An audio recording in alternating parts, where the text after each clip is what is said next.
उनको भारत रत्न देने की मांग आपने केंद्र से की है? बिल्कुल, रतन टाटा जी का योगदान जो है बहुत बड़ा योगदान है। वो अनमोल रतन थे और उनको भारत रत्न देना चाहिए, ऐसी विनंती मांग केंद्र सरकार को हमने की। नवी मुंबई और MMR के इतिहास में ये सुनहरे अक्षरों में लिखने वाला दिन है, ऐतिहासिक दिन है। आज यहाँ पर एयरफोर्स 295 उसका यशस्वी लैंडिंग भी हो गया और सुखोई जो फाइटर प्लेन है उसका भी फ्लाई पास हो गया। ये बहुत बड़ी अचीवमेंट है।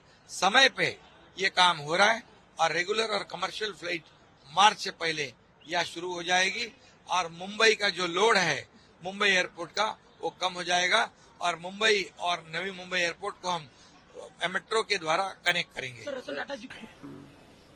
रतन टाटा जी को मैं जाती तौर पे जानता था। एक बड़ी शख्सियत थी। मैं जब नया MP बना था और एक बड़े मामले के अंदर मेरी लड़ाई हो रही थी तो रतन टाटा ने मुझे इनवाइट किया।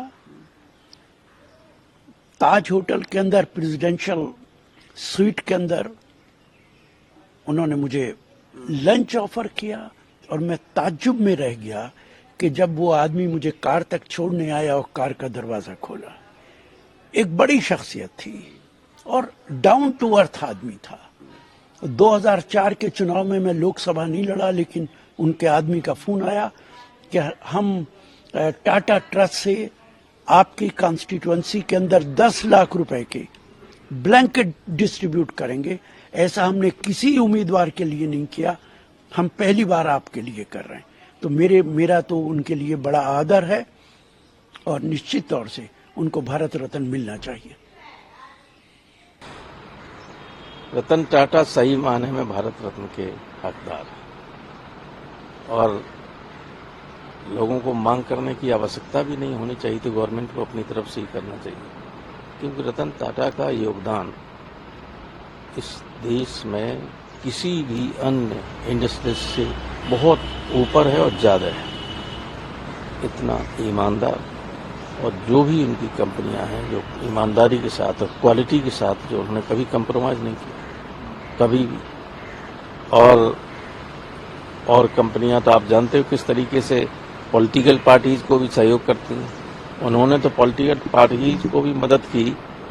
तो सारे लोग जानते हैं कि शुद्ध चेक के जरिए उन्होंने पॉलिटिकल पार्टीज को मदद की, भेदभाव कभी नहीं किया। ये नहीं कि ये सरकार में है तो इसको ऐसा कर दो, ये है तो इसको ऐसा कर दो। उनका था। मुझे याद है कि एक बार जब हमारी संसद में पहली बार एथिक्स कमेटी बनी थी राज्यसभा की, उस वक्त SV चमन साहब उसके चेयरमैन थे और मैं भी उस कमेटी का मेंबर था 93-94। तो रतन टाटा और लोगों को बुलाया था कमेटी ने, रतन टाटा जी को भी बुलाया था। उस वक्त भी उनसे जो बात की थी, वो सवाल पूछे थे कि नैतिकता को लेकर और सब कि कैसा होना चाहिए, वो उस मामले में बिल्कुल हमेशा क्लियर रहे, हमेशा। तो उनका जाना देश के लिए बहुत नुकसानदायक है। सारे लोग कल बहुत दुखी हुए। अकस्मात 4 दिन पहले उन्होंने कहा था कि हम अपना रूटीन चेकअप करने के लिए आते हैं, कोई चिंता न करें लोग।